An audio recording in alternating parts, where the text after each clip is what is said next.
Wow!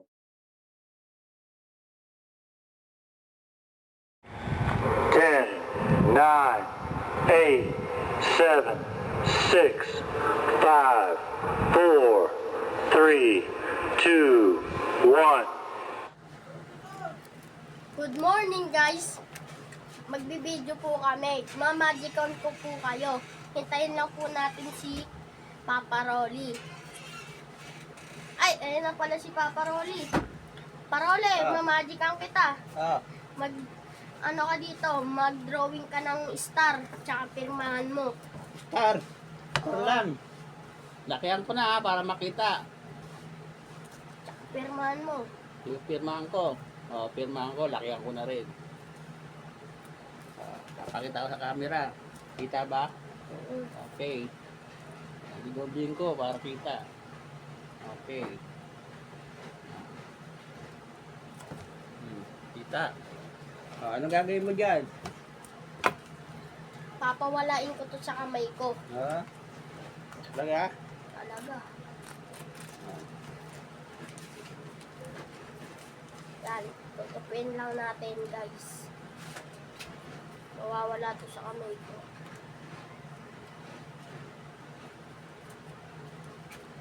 Yan na guys, nakatupi na guys.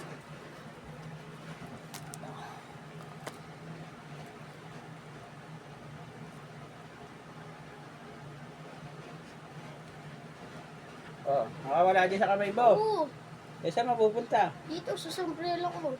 Diyan? Oo. Sigurado ka? Oo. Mm. Sige nga. Wala nga. Saan ang ano? Tinirmahan ko.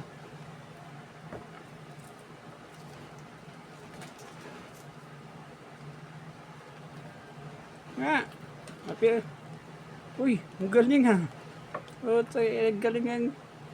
Ikaw, baka naman may daya yan. Wala. Nga, pakita mo sa camera kung makita. Pirma ko nga yan, star ko nga yan. Diba? Ang galing ah. Nga. Palapit mo ulit. Uy, utang ano lang yan. Marunong mag-magic. Ito nga no, di-deliver muna tayo ng merienda ng pamangkin ko no. Dadalhin natin sa trabaho niya. Doon sa opisina. Ito nga no. Binabaybay ko itong kahabaan ng Santolan Road sa Valenzuela. Dire-diretso lang po dito na. May ligo rin naman. Ayan.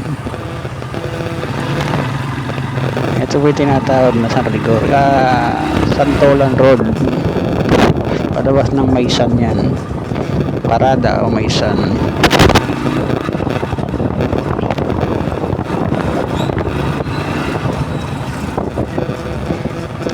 Bali po lalabas tayo rito sa may C5, yung bagong gawang highway, no? Yung karuktong ng expressway ng North Highway papuntang Norte, Pampanga. Doon po tayo dadaan sa may service road niyan.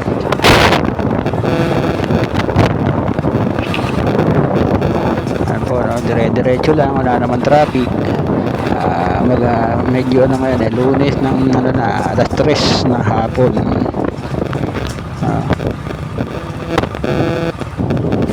Malapit na tayo sa C5 road. Yan yung highway na papuntang pier, at yung kanan ay papunta naman na north o Pampanga. Yun ay, ito na po yung service road, no? C5. Akit po tayo dyan sa tulay. Sa tulay ng parada. Barangay parada na po yan. Yung tulay na yan. Dire-diretso lang din po, no?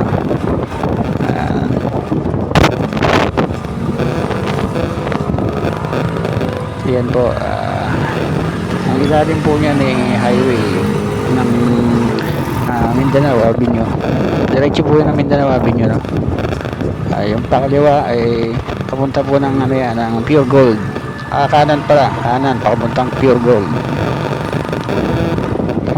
naman pakaliwa, papunta naman ng ano to, Parada, Barangay Parada. So,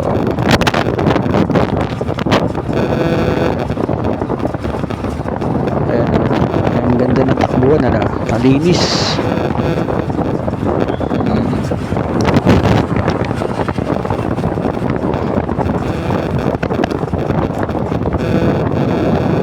Ayan po, no? Medyo maluwag-luwag ang daan dito. Siguro mga bandang alas 5 o alas 6 masikip na rito na may palengke ng Parada, no? Ayan, papasok po ng Parada yan, palengke yan, pakanan. Bali Barangay Parada na po to, sakop po ng Parada.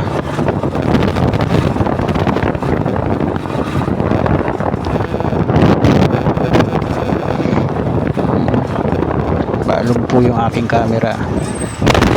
Ito po kasi nakapatong lang to sa handle ng motor eh. Iba pa rin yung camera ng GoPro. Sana makabili rin ako ng GoPro na yan. Ayan po, no? Malapit na tayo sa may ayan ang palengke ng Barangay Parada. Ayan po ang palengke. Hindi pa gaano matao, no? Siguro mga alas 4, alas 5 matao na yan. Nabasa na rin yung mga nasa trabaho. Marami rin dito mga pabrika eh. Mga ano, kaya pagka oras ng rush hour na, no, o labasan na, traffic yan. Sa umaga traffic din dito kasi pasokan nga. Ang kanto nito malapit sa eskwelahan ng Parada Elementary School.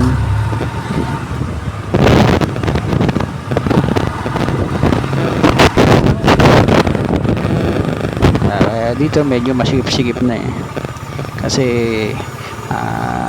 malapit na sa school to. Bandang paglabas mo dyan sa may kanto niyan nasa kanan yung school. Medyo natatraffic, parang maglalabasan na yata.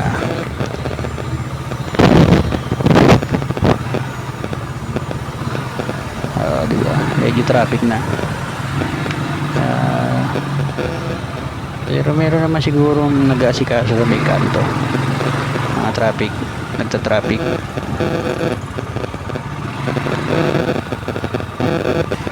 Medyo masikip kasi rito ano na pagka may mga truck na ano, daanan din kasi ng mga truck to marami kasi ritong company, no, na may mga truck na malalaki, kaya hanggang naglalabasan sila medyo pasikip. Po, no? Gumagalaw naman kahit pa, no? Dito lang naman masikip sa may area ng ano, sa may kanto niyan.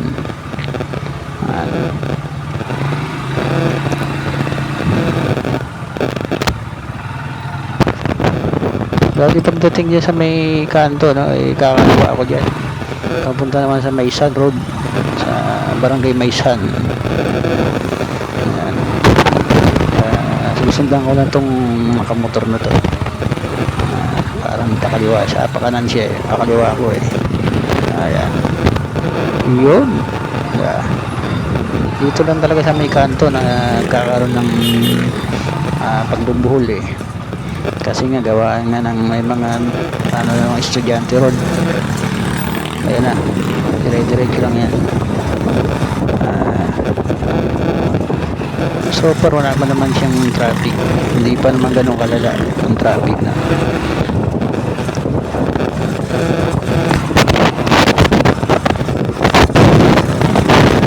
Medyo malalaki na yung truck na yan, makakasalubong natin dyan.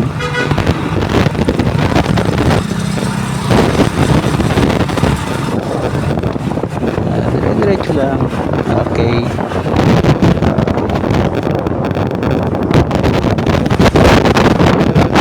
Bagay sa mga panahon natin ngayon, mahirap na humanap ng mga lugar na talagang walang traffic, no? Unless kung dadaan ka sa highway, ng mga expressway, no? So, bawal yung mga motor natin to, maliliit lang motor ko 250cc lang to eh, hindi pa pasok sa ano nila eh, kasi 400 yata ang ano nila ron na maximum nila, no. Ang motor ko 250 lang, hindi pa siya umura sa highway. Ang mga expressway na yan di ubra, makasalpukin tayo ron. Sa ngayon maganda pa yung takbuhan dito, hindi pa siya ganun kasikip o traffic. Bali nandito na ako sa Barangay Maysan, no? Sa highway ng Marcelo Street, Marcelo Avenue to eh. Pagkakalang ko yun ang mga sinaunang tao dito, no? Si Marcelo, yun ang Marcelo. Maipangalan nga sa kanila yan eh, yung lugar na yan. Pati yung highway din, pati yung tulay doon sa may bandang sementeryo ng Karuhatan, no? Tago isang turon eh, pangalan ng Marcelo yan. Ayan po yung simbahan ng Maysan, yung pataas na yan. Dito ako sa may Pakanan, sa may market, palengke ng Maysan yan. Palabas na yan ng Maysan Road.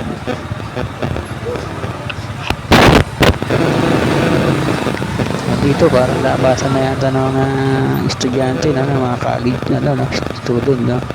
May eskwelahan din kasi rito eh.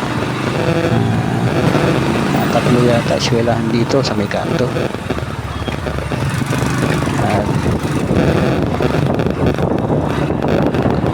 Yan sa may bandang kaliwa eh, eskwelahan din niya, no? Lalabasan na sila o nagpapasok basta ano na.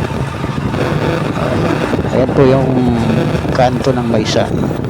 Ayan po yung Maysan ng highway, Maysan Road, hindi naman siya highway. Naglalabasan na rin yung mga estudyante rito sa may elementary, no? Maysan, sa may kanto na yan, sa may kanan din. Medyo mas ano na, tatraffic. Bali kakaliwa ko rito sa Maysan na to, Maysan Road na yan. Yan ang way ko.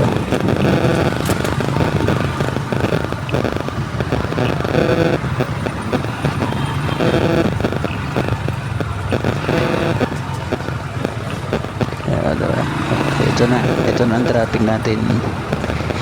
Pa-traffic na ang lugar ng Maysan. Sigurado to, pati dun sa may ipapasok ng highway, no, na LX. Kasi meron pang papasok dyan eh, sa may highway na papuntang pier. Yun, sigurado to, traffic to.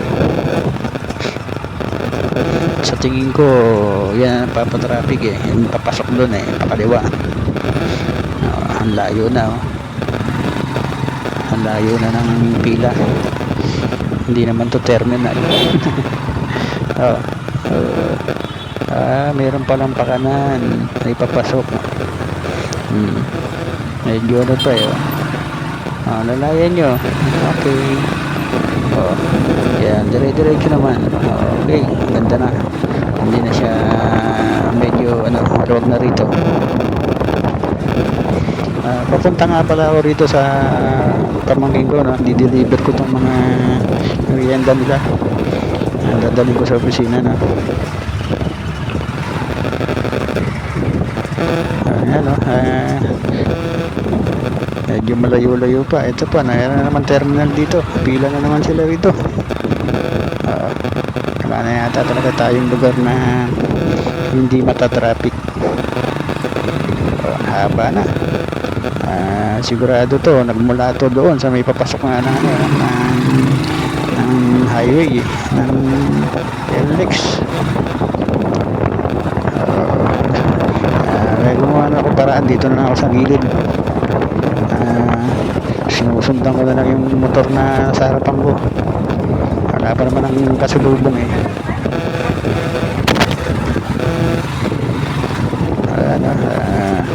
Buti naman, wala pa mga salubong.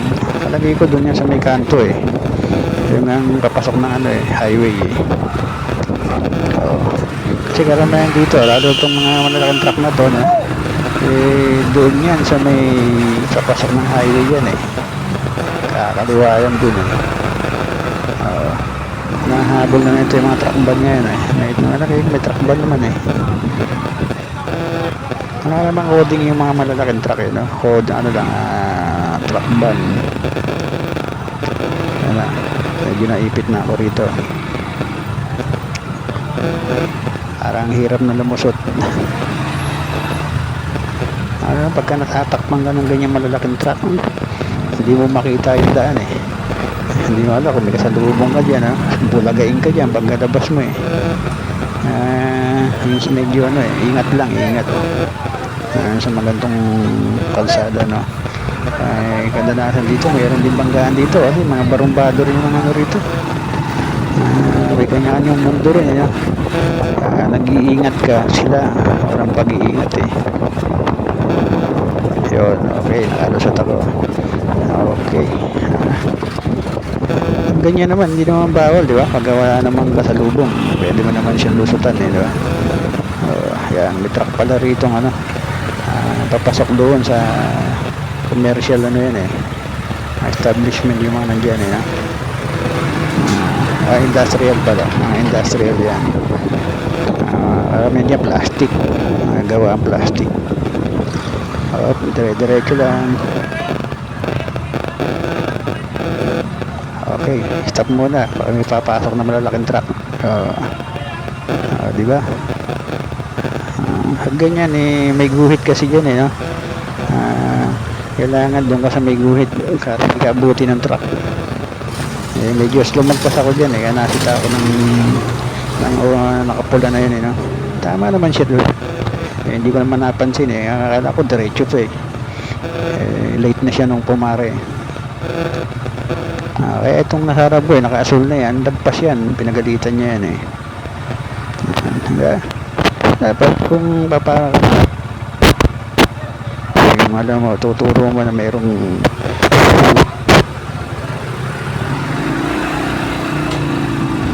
napansin na eh. Ayan na, malapit na ako dyan sa may opisina, no?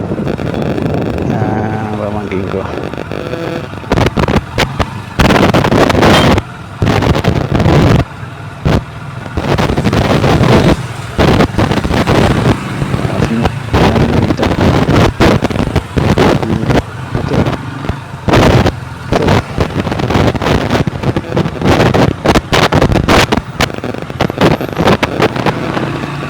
Go. Go na. Hindi kasi pagbigyan agad eh, no, ng mga ano, alam mo may papasok, dire-diretso pa sila. Ano na traffic yung sabi pa. Hindi sila magbigay. Pakaliwa na ako dyan. Malapit na yan sa opisina eh. Sa trabaho ng pamangking ko, no.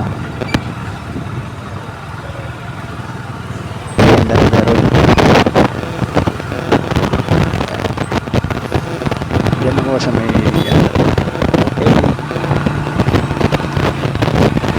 okay. Parking muna.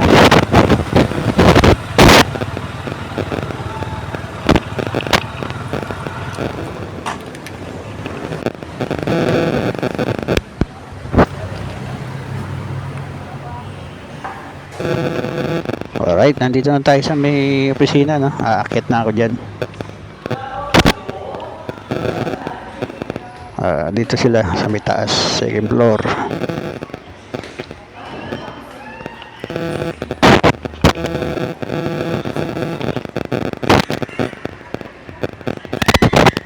At ngayon, no, kinakawayan ko siya dyan.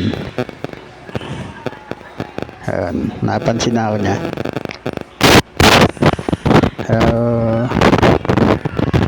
Dali, diniliver ko lang naman yung merienda.